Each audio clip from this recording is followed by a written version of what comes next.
What's up, everybody? It's Will And Chris. from The High Five and Knuckles Up.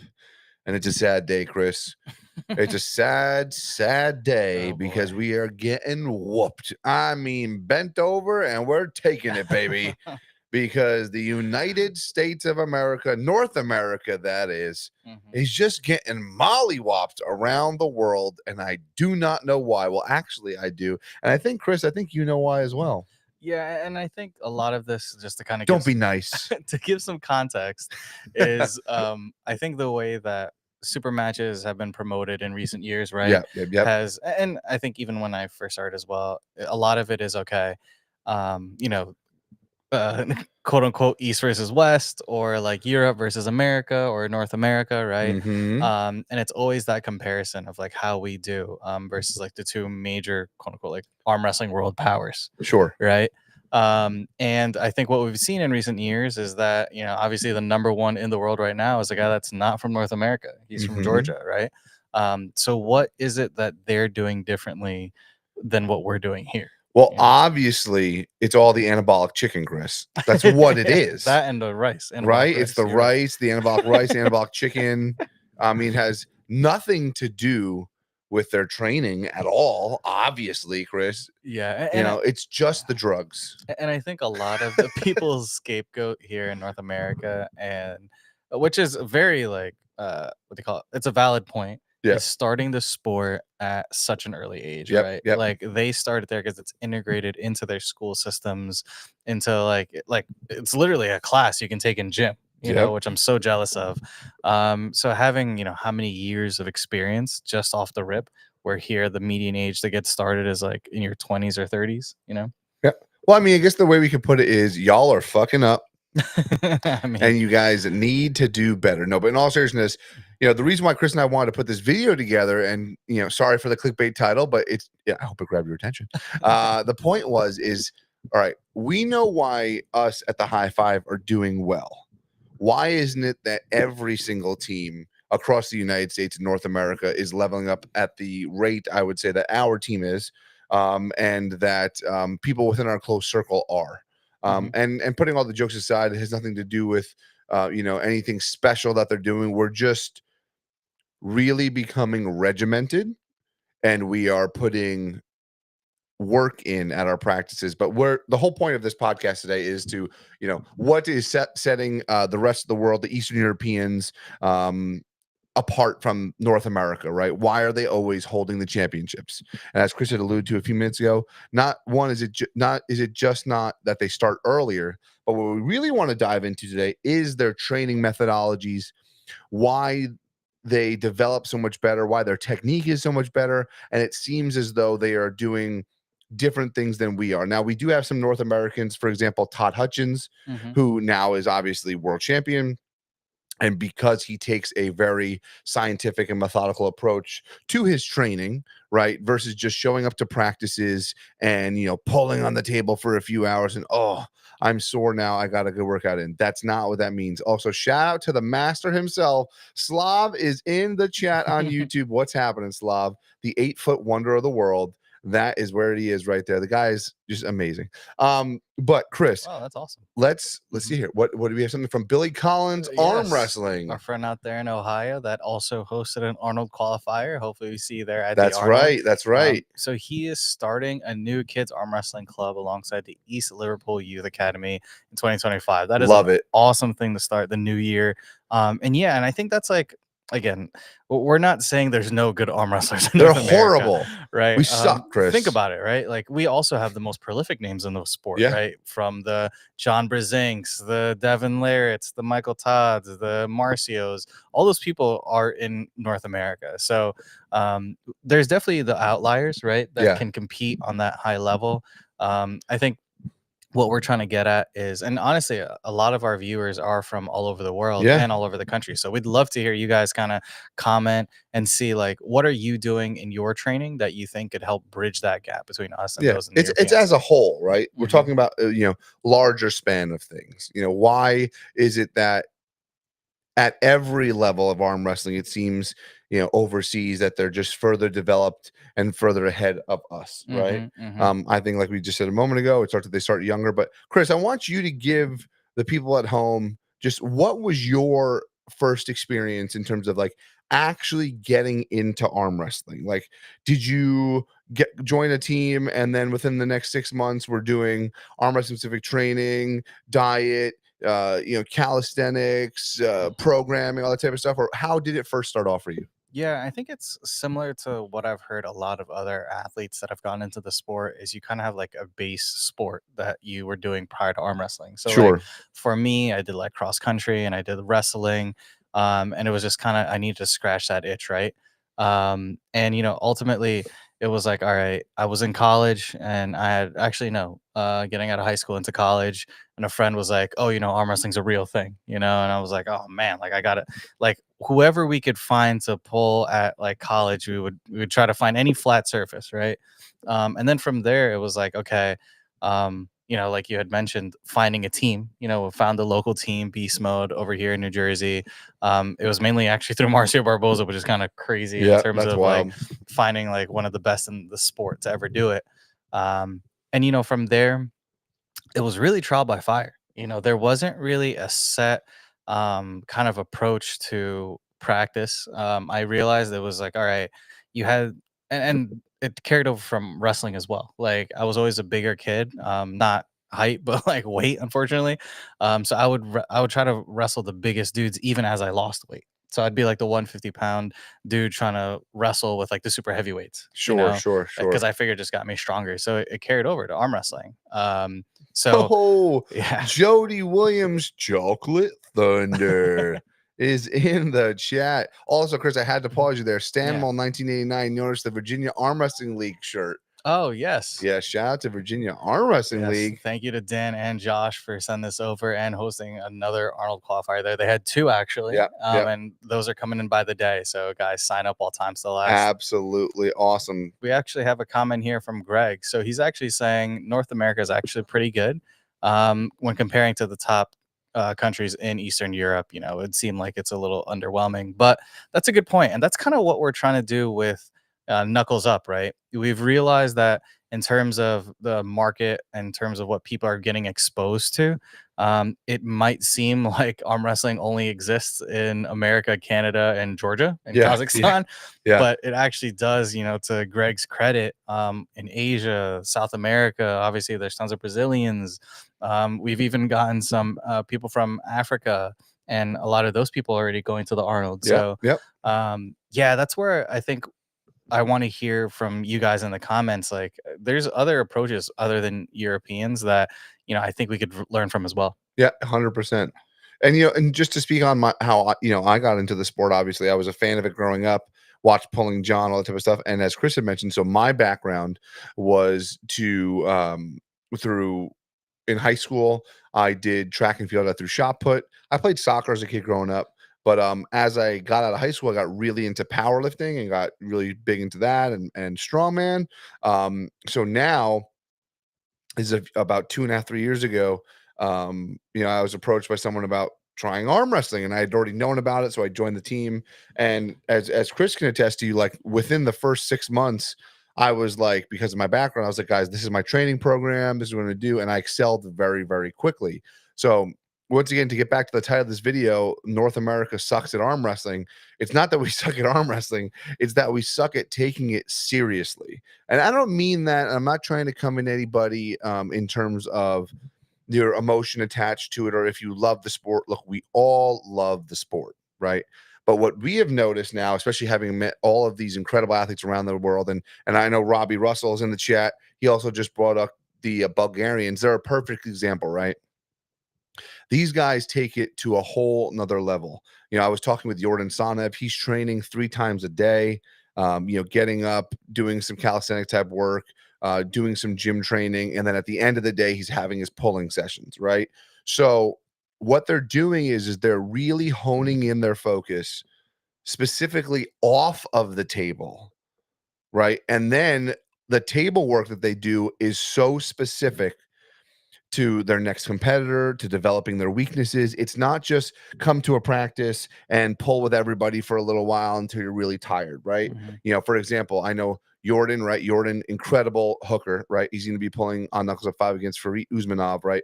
Great top roller, super strong hand, right? So we know, right, that Jordan's going to be working on his hand control. He's going to be really working that supination to try to drag Farid down. So when he is in his training sessions, he's going to be emphasizing his next opponent and his weaknesses, right?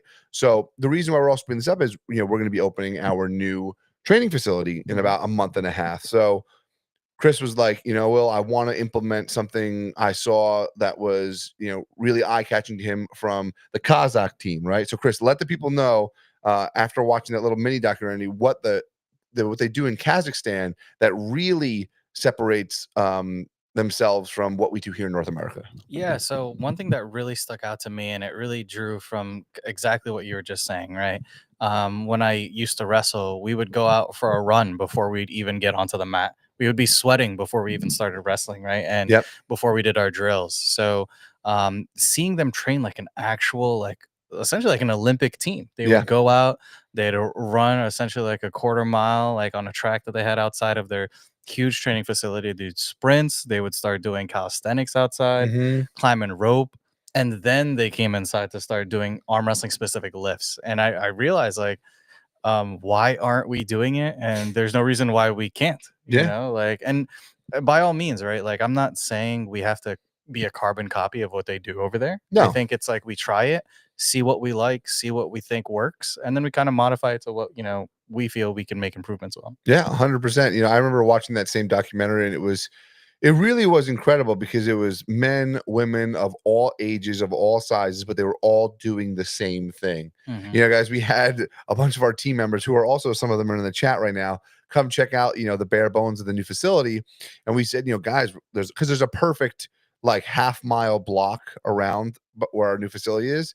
Like, guys, we're going to run, at the beginning of every practice. And the faces that I saw on some of our members were like, I was like, look, you can either run or you can wait outside because you're not going to stay in the facility while we're doing this. We do this as a team. Yeah. And it's definitely going to be something that's going to take some time for them to accept and really, I almost want to use the word cherish, because we're going to become even closer of a team and even better athletes because of it, right? So before we move on, I just want to remind everybody who is on YouTube to like, comment, and subscribe. We truly appreciate all the support. It means the world to us. And for all of you guys live on Facebook and Instagram, give us a like and give us a follow.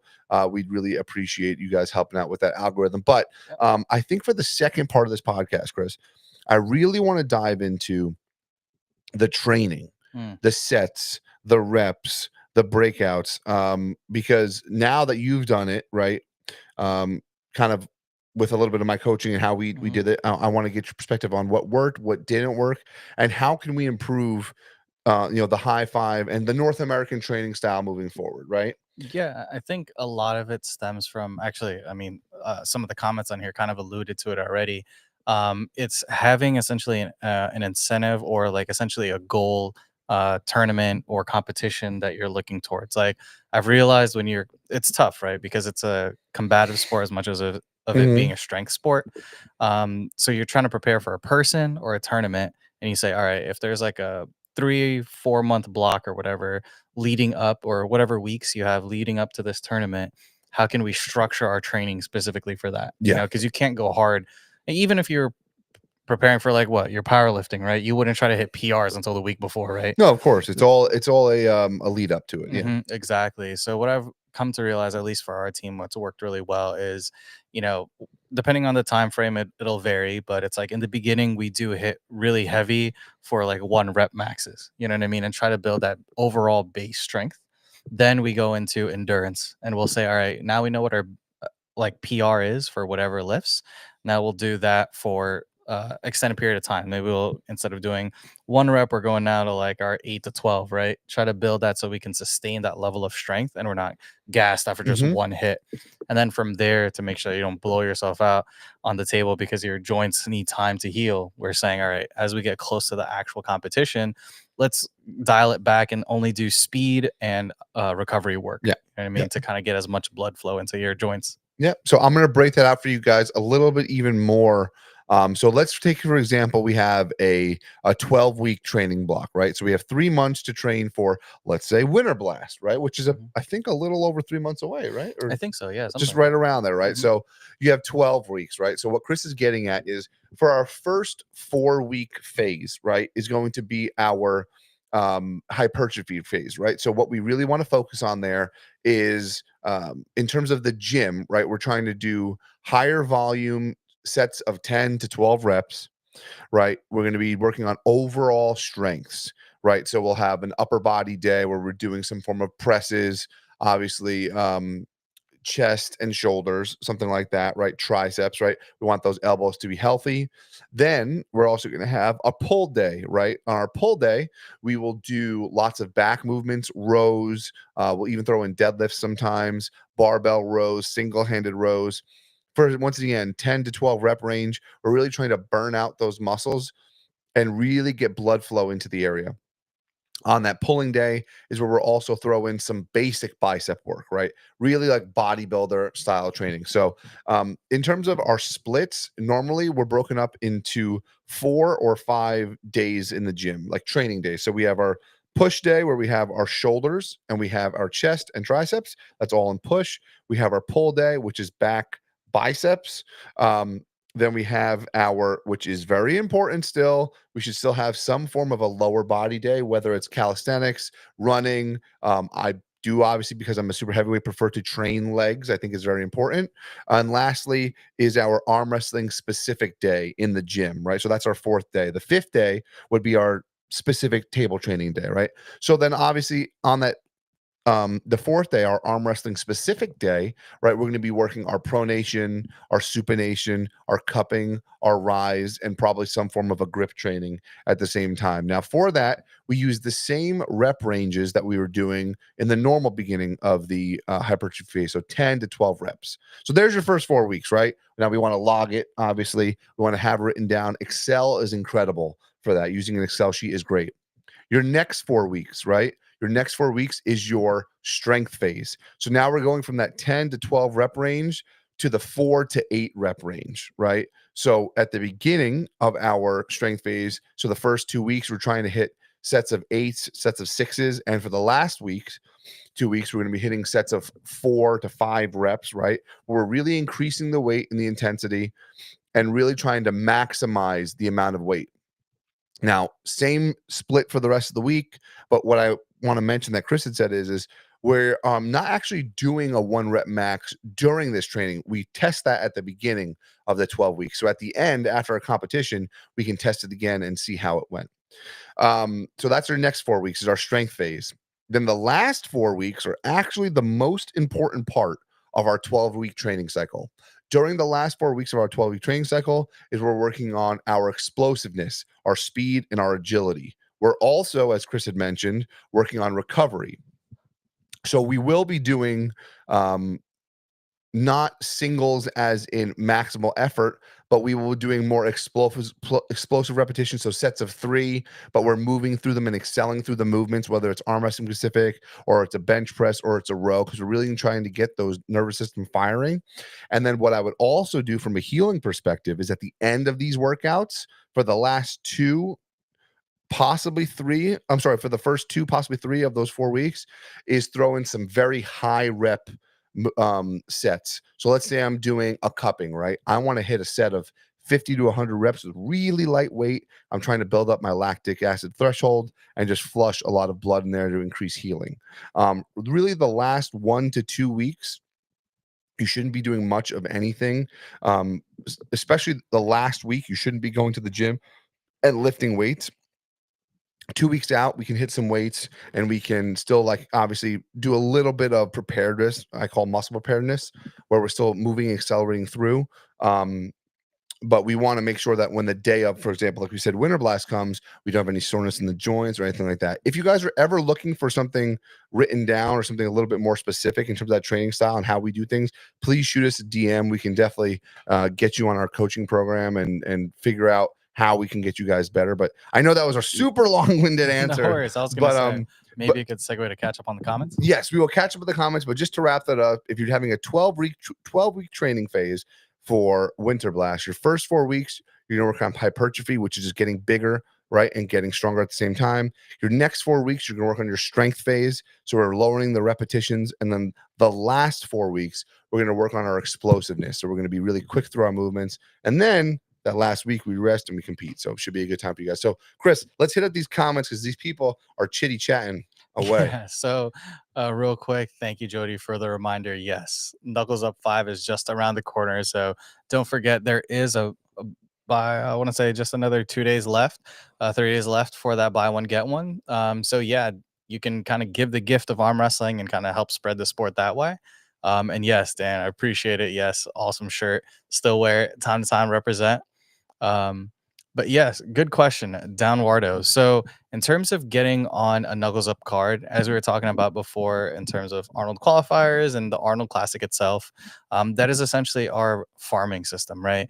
The way we set it up is you go to one of these qualifiers, place top 3, go to the Arnold, win your class, right or left hand. Obviously, right arm is going to be a little bit easier to get you a match than left arm, and you're going to be on the future cards leading up, and that is our way of kind of building the story of your credibility to be on the card, as well as kind of build the story for people that are watching as well, to kind of say like, oh, that's why he was able to get on the card. It wasn't just because he had a bunch of followers on YouTube or something like that. In the past and even now, right? The goal is to find good matchups. So we've had an array of people kind of be on our card. Will, if you want to take a look at that camera real quick. Yep, you got it.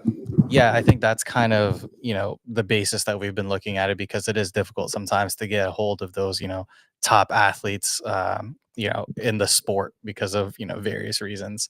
But yeah, and then, yes, Levi out in Japan, Savage Arm Wrestling. Yes, those Kazakhstan practices are pretty crazy. I mean, how many people do you think were at one practice there? I wish we could have that many. Oh man, there was like 50 people in the room. Yeah. For and it was like men, women, little boys, up to full-grown adults. That was absolutely crazy. Yeah, and then Joe Nelson. So good point here. Do you think North America, all the potential serious athletes go for all the top 5 sports? I'm assuming you're saying like basketball, football, things like that. Where there's money.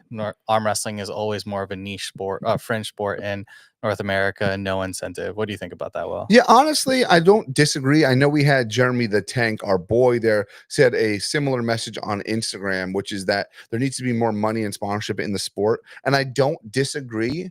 I do think that once someone can create a little bit more of a living for themselves, or bring in some extra cash, would definitely help. But I have to remember, and this is just playing devil's advocate, the amount of athletes that can truly make a full-time job out of just their sport is so small. Even in those big sports, like a lot of the guys that are making a living are still in like the AAA league playing baseball, making like 50,000 a year, but because they love it, right? Now that being said, I think the onus is actually on us. We live in the age of social media. We need to get ourselves out there. We need to get ourselves seen, right? And then those bigger sponsors can come in. But if you can't build a brand around yourself, can't show storyline, can't show people that you are able to promote yourself, promote your sport, and promote these companies, the money won't come into play. Now, I will say, pay-per-views such as ourselves and East vs. West have really increased the value of the sport, because we want it to be on the biggest TVs and the biggest stages in the world, right? How awesome would it be, Chris, if we could like fill out, the Garden or something like that, right? Like that, yeah. That'd be absolutely crazy. But it's a very good point. But I think we're definitely on our way there. Yeah, and so other question here. So yes, very interesting fact actually. Apparently in Japan they also have that issue of where practices are just literally just show up and try to pull each other. So it isn't necessarily an issue, or I don't want to say issue, but it's also consistent in other countries other than America. Yeah, for sure. I think that's a culture of it, right? You want to get there, you want to test yourself out with people, but I think that's what's going to make us stand apart from everybody else. Yeah, and it looks like here Nightmare is saying so 2025 is going to be the year of the arm. Interesting. Is that like a play off of like Year of the Dragon?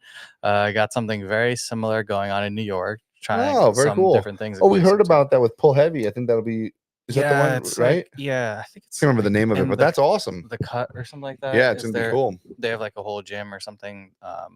Sorry, they're partnering with a gym. Yeah, correct. But yeah, and then over here, Eastside's saying so in Singapore, most of the top pullers just train on their own. 7 to 6 days of lifting a week. It leaves us with little time or energy for a table anyway. Interesting. Yeah, but see, I wouldn't think that that's actually a bad thing. Because you have to remember, right? We are honing a sword, is what we're doing, right? And you know, we want to bring that to battle as sharp and as conditioned as it can be. So really, I think practice should be the time where we're just honing the edge. Right, we're moving through our motions, our whatever our ace move may be. Chris is the most wicked top roller in the way. I don't know. That was poetic, actually. I was like, damn. He is a honing our sword. This forged guy in the fires of the arms. Nice. No, but definitely, I think the table is the most important time, but not the like people use it, and that's a perfect way to talk about this. Robbie Russ talked about a lot of people practice too egotistic. They try to get pins on people, and that is irrelevant instead of working on focusing areas to improve. Good teams build upon each other instead of looking good. Perfectly well said, right? When Chris and I get to the table, we will do specific things like, hey, Chris, my inside hurts right now. What can I work on right now? All right, let's work on my rise. Let's work on my top roll. I won't even focus on getting a pin. Let's just work, center. Or one thing we like to talk about is we say we work the 45, right? We're not going to go outside of 45 degrees in each direction. This way, we're not actually putting too much stress on the shoulder and joints, but we are focusing on everything we can in terms of hand control, dominating the setup and getting into your lane. So that's super important. I think people, especially in North America, because of people like John Brzenk, who obviously is the greatest of all time. John said all the time he doesn't train in the gym much. Obviously that changed a little bit as he got older because he needed a little more health in his body. But I he's think also the GOAT. Like, yeah, it's kind of hard to compare. You can't compare yourself to him, right? But I think because of that, it was like, oh, table time is the most important. Table time is the most important. But what are we seeing? Like the best arm wrestlers are the ones that are really putting the work in at the gym. Yeah, and I think a good segue for that is, and also we have somebody from Ukraine, which we're gonna kind of talk about that in a second. But I think it also varies from when you start in the sport. I mean, sorry, where you are in the sport. So let's say, for example, you're just starting out. I get the idea of saying, all right, you need to focus on table because to your point, when you go to the gym and someone says work on your supination and you've never been on the table before, you're gonna look at them that have like 3 heads. Yeah. You're like, what do you mean work on Exactly. supination? Like, you mean my bicep curls? So I get it. In the beginning, the table will be your best friend, so you even understand what's going on. But I think to your point, once you get some understanding of like basic technique and you understand like movements and to your point, if you do go on the table and just rip your arm off, then you're not going to be able to go to the gym at all. No, your joints are going to hurt so bad. The point of that too is like when you first start arm wrestling, you're going to get new pains, right? So you still should be going to the gym. No one's saying you have to go to the gym and do arm wrestling specific things, but a strong body and a healthy body is going to be a better body on the table anyway. So if you go to the gym and you just hit a little bit of weights here and there, whatever, it's still good to continue that before you learn what exactly specific movements you should be doing. But you said Ole right here, right? He's from Ukraine. We had a good comment here, right? Yeah. So arm wrestling is a science. In Ukraine, we have it as a discipline on similar to physical education university. Yeah, exactly. And he was saying here, the problem in North America is that they don't have essentially, I guess, access to the knowledge or the experience that they have kind of solidified there.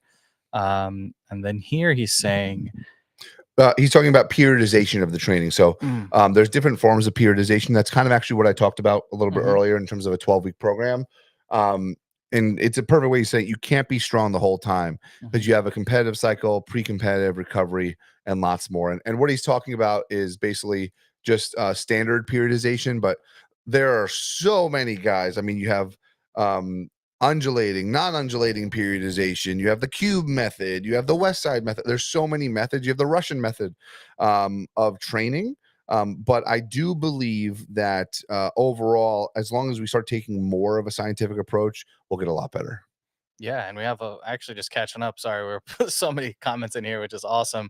Yeah, so we got the Drew is in the house, and James Oh, that's Clark is right. here as well. But yeah, so I think Nightmare was saying, or Dan was saying, yes, everyone is welcome to come by our practices, especially when we have our brothers out there from New York stop by. Hell yeah. And we definitely do got to take a trip out to check out your new place. Oh, so here we go. We have super chat from Oh Murphy. my God, a $10 super chat from Murphy. Well, first of all, Murphy, thank you so much. He says, the High Five Next card, where to find and how to watch. I bought 3 of them, missed out because of no promo. So you Yeah. can go to thehighfiveaw.com to get your pay-per-view. The link is right there. And if you are hopefully within a few hours driving distance, you can go to Eventbrite and just type in Knuckles Up 5 and get your tickets to the in-person experience.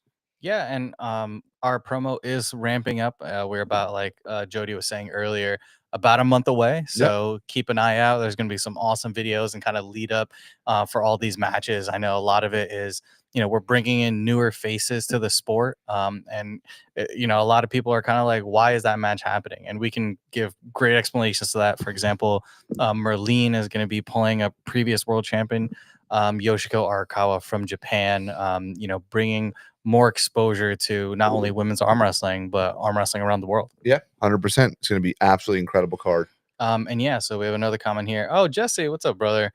So he spoke to other teams. You guys have the best approach that I've seen. Keep up the good work. Really appreciate the kind words, brother. No, 100%, 100%. And that's the whole point here is we want to keep pushing forward and trying new things. And like I said, honing our craft to make sure that we remain the best team in all of New Jersey and New York. And Levi made a good point here. So keto drills are to build technical skills, transitioning from position to position. Yeah, I think, Will, to your credit, I know you're a very explosive puller. Yes. And one thing that we started working on recently, not recently, but from I look at it in like phases, right? When you get into the sports, like, all right, first you're learning technique. And then for us, I felt like it's more safe for you to work on like that advantageous part of the table on the winning side. Then we work defensive, right? Now I feel once you get enough experience, it's like transitioning from move to move. Yep. And I think that's where you're getting really skilled at, because your hit is already hard in the beginning, and then now you get a hit from one position and drastically go to another. It's dangerous. Yep, 100%, 100%. And guys, that's what this is all about. Is it's not that the Russians are better or the Ukrainians are better or whatever, but what they have done is over the years they have developed these styles of training, these periodizations, these methodologies, right? And I know a lot of the times I gotta love Savage Arm Wrestling, MAGA, make arm wrestling great again. You gotta love those shirts coming from Sarah. Absolutely awesome. But the point is instead of being like, oh, why are they so much better? Why are they so much better? It's the drugs, it's this, it's that, it's whatever. It's because they don't have to focus on anything else, or things are hard here or easier there, or whatever it may be. It's what can I learn from them, right? Let's, we have this beautiful age of technology to where we can get on a Zoom call and we can talk to people all around the world. We have translation apps. There's no excuse anymore, right? You can learn. I want to bring up the late, great Louis Simmons, God rest his soul. What he did was he bought all of the Soviet Union Olympic weightlifting books that he could, and he had them all translated, and he actually learned to speak Russian at one point just so he could read more books. That's pretty cool. On their training methods and why were they getting so much stronger and defeating us in the Olympics for all those years. And what it really came down to, putting all the other stuff aside, it was their training methods. They were able to work both statically, dynamically, and create different stimuluses within the body that others weren't. So guys, I really do implore you, if you have a moment, the one person who I will say, and Chris and I've talked about this before many times, who does this better than anybody in the United States is Todd Hutchins. Todd Hutchins has taken the West Side method and he has really amazingly customized it and catered it directly to arm wrestling.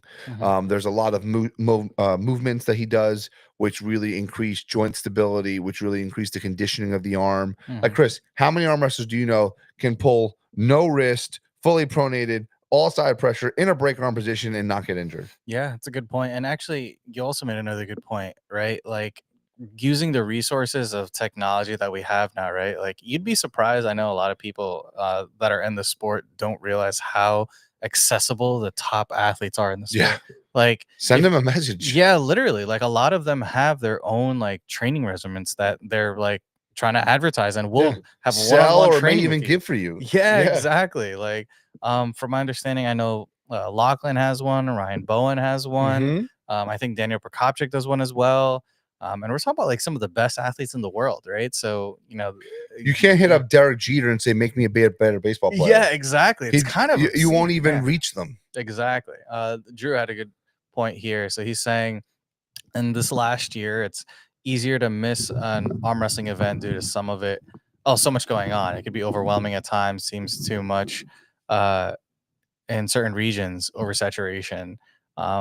Could also be a good problem to have, right? But the worry is us getting in our own way.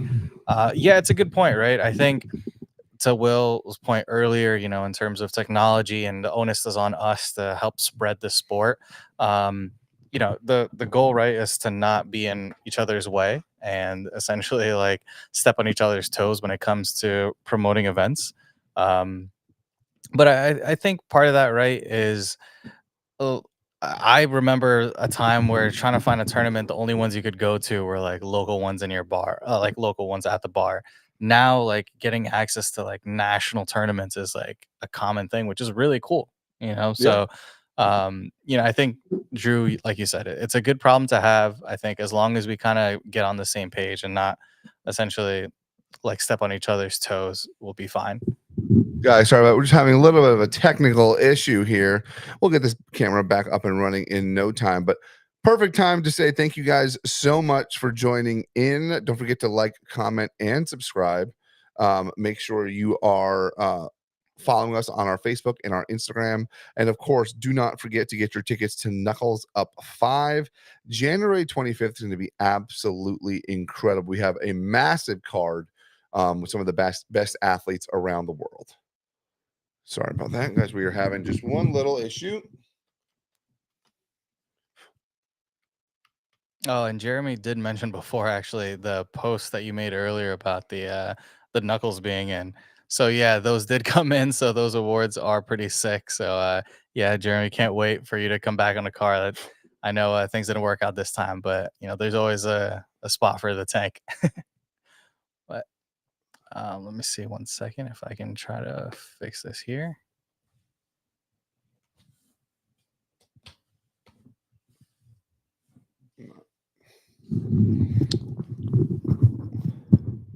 All right. Well, guys, you know what? You're just going to have to listen to my voice because it seems like, wait a second, did we? Oh, my goodness, we are back. You know what? The camera gods gave us one last chance, Chris.